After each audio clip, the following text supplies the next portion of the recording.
श्री स्वामी समर्थ. मी प्रांजली. तुमच्या सांगण्याला, तुमच्या बोलण्याला, घरात असेल, घराच्या बाहेर असेल, समाजामध्ये असेल, नोकरीच्या ठिकाणी असेल, जर कोणी किंमत देत नसेल, तुमच्या बोलण्याला कोणी म्हणजे सिरियसली घेत नसेल, तर असं का होत असेल? तर तुमच्या कुंडलीतील सूर्यग्रह जो आहे तो कुठेतरी नकारात्मक प्रभाव देत असेल, निगेटिव्ह असेल, तर अशा गोष्टी होऊ शकतात.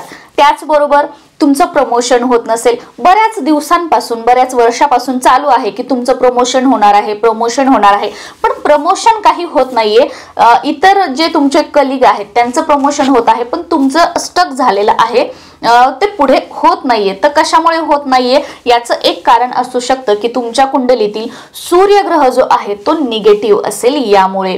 त्याचबरोबर तुम्हाला मान, सन्मान, पद, प्रतिष्ठा हवी असेल, नोकरीच्या ठिकाणी असेल, घरामध्ये असेल किंवा समाजामध्ये असेल, तर त्यासाठी सुद्धा आपल्या कुंडलीतील सूर्यग्रह हा सकारात्मक असणं गरजेचं आहे. आणि यापैकी तुमच्यासोबत काही होत नसेल तर आपण समजून जायचं की सूर्यग्रह हा सकारात्मक करणं, पॉझिटिव्ह करणं आपल्यासाठी गरजेचं आहे. या व्हिडिओमध्ये मी तुम्हाला सूर्यग्रह स्ट्रॉंग करण्यासाठी कोणतेही उपाय किंवा कोणत्याही सेवा सांगणार नाहीये. कोणतेही उपाय न करता, कोणत्याही सेवा न करता फक्त आपण आपल्या घरामध्ये, आपल्या देवघरामध्ये श्री राम दरबार जर आपण स्थापन केला, त्याची प्राणप्रतिष्ठा केली, देवघरामध्ये योग्य दिशेला हात ठेवला किंवा आपल्या हॉलमध्ये, घरामध्ये योग्य दिशेला जर आपण हा फोटो लावला, तर आपला सूर्यग्रह जो आहे तो हळूहळू सकारात्मक प्रभाव जो आहे तो देऊ लागतो आणि आपल्याला समाजामध्ये असेल, घरामध्ये असेल, नोकरीच्या ठिकाणी असेल, मान, सन्मान, पद, प्रतिष्ठा जी आहे ती मिळू लागते. याच बरोबर अगदी एक छोटस म्हणजे आपला सूर्यग्रह हा स्ट्रॉंग, बलवान होण्यासाठी नित्य नियमाने रोज कोणत्याही रविवारपासून सूर्याला अर्घ्य द्यायला सुरुवात करा. बघा, तुमची नोकरीमधील अडलेली कामं असतील किंवा मी तुम्हाला सुरुवातीला सांगितलं त्यापैकी कोणता प्रॉब्लेम असेल तो सुटायला तुम्हाला मदत मिळेल आणि सूर्यग्रह जो आहे त्याचे सकारात्मक प्रभाव जे आहेत ते तुम्हाला आयुष्यामध्ये बघायला मिळतील. आणि सूर्याला अर्घ्य हे काही 8 वाजता, 9 वाजता, 10 वाजता असं देण्याला काहीही अर्थ नाहीये. सूर्याला अर्घ्य कधी द्यायचं आहे? उगवत्या सूर्याला द्यायचं आहे, तेव्हा त्याचे सकारात्मक प्रभाव जे आहेत ते आपल्याला बघायला मिळतात. आता श्री राम दरबार हा मूर्ती स्वरूपामध्ये आपण आपल्या घरामध्ये आणू शकतो किंवा फोटो स्वरूपामध्ये सुद्धा आणू शकतो. श्री राम दरबार हा पितळेचा, पंचधातूचा, चांदीचा सुद्धा आपण आणू शकतो. श्री राम दरबार हा कुठे मिळेल? जिथे पूजा साहित्य मिळतं किंवा मोठे मोठे पितळेचे देवांच्या मूर्ती वगैरे मिळण्याचे दुकान असतात बघा, तिथे तर आता हे इझिली, अगदी इझिली अवेलेबल आहे, तिथून तुम्ही आणू शकता. श्री राम दरबार जर आपण आपल्या घरामध्ये त्यांची स्थापना केली तर आपल्या घरामध्ये एकोपा असेल, प्रेम असेल, आपल्या घरातील सर्व मंडळींना, जसं की मुलांना, मिस्टरांना किंवा तुम्हाला स्वतःला नोकरीमध्ये मी सांगितल्याप्रमाणे तुमचं प्रमोशन, मान, सन्मान, पद, प्रतिष्ठा, करिअर ग्रोथ या सर्व गोष्टी ज्या आहेत त्या आपल्याला मिळू लागतील अगदी सहजपणे. तेही फक्त रोज श्री राम दरबारांची त्यांना म्हणजे स्नान, देवपूजा वगैरे जे आपण करतो ते केल्याने किंवा यांची फक्त घरामध्ये स्थापना केल्याने. आता तुम्ही म्हणाल की आम्हाला राम, सीता, लक्ष्मण हे माहित आहेत, पण श्री राम दरबार हे काय आहे? श्री राम दरबाराचा फोटो मी तुम्हाला साईडला सुद्धा देईल. आणि श्री राम दरबार म्हणजे काय? सिंहासनावर श्रीराम आणि सीता माता बसलेले आहेत, त्यांच्या एका साईडला लक्ष्मणजी आहेत आणि दुसऱ्या साईडला भरतजी आहेत आणि समोर खाली सुग्रीव आणि हनुमानजी आहेत. असा आहे श्रीरामांचा श्री राम दरबार.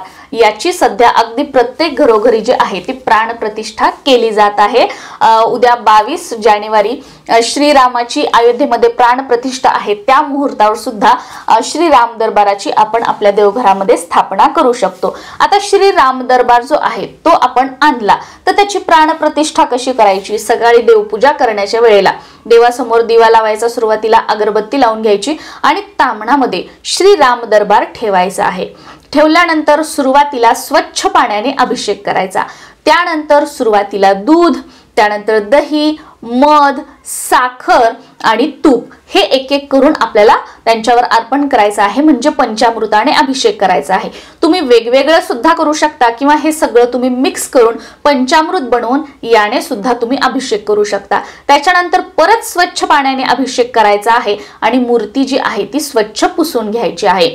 आणि फोटो असेल तो फोटो आपल्याला स्वच्छ पुसून घ्यायचा आहे।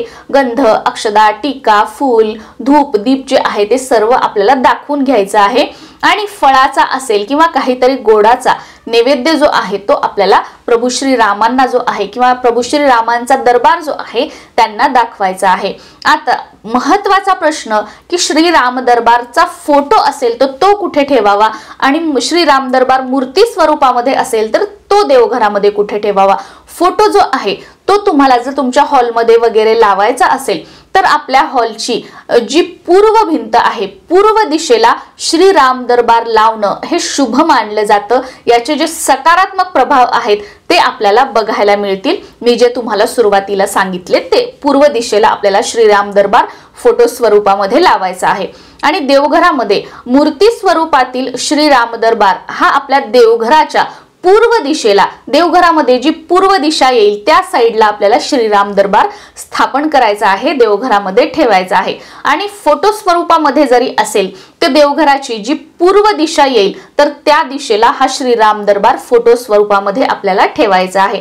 आणि रोज देवपूजा करताना जशा आपण देवांना स्नान, अंघोळ, देवपूजा करताना जे आपण रिच्युअल करतो त्याच पद्धतीने श्री राम दरबाराची सेवा जी आहे, पूजा पाठ जे आहे तो सुद्धा त्याच पद्धतीने करायचा आहे।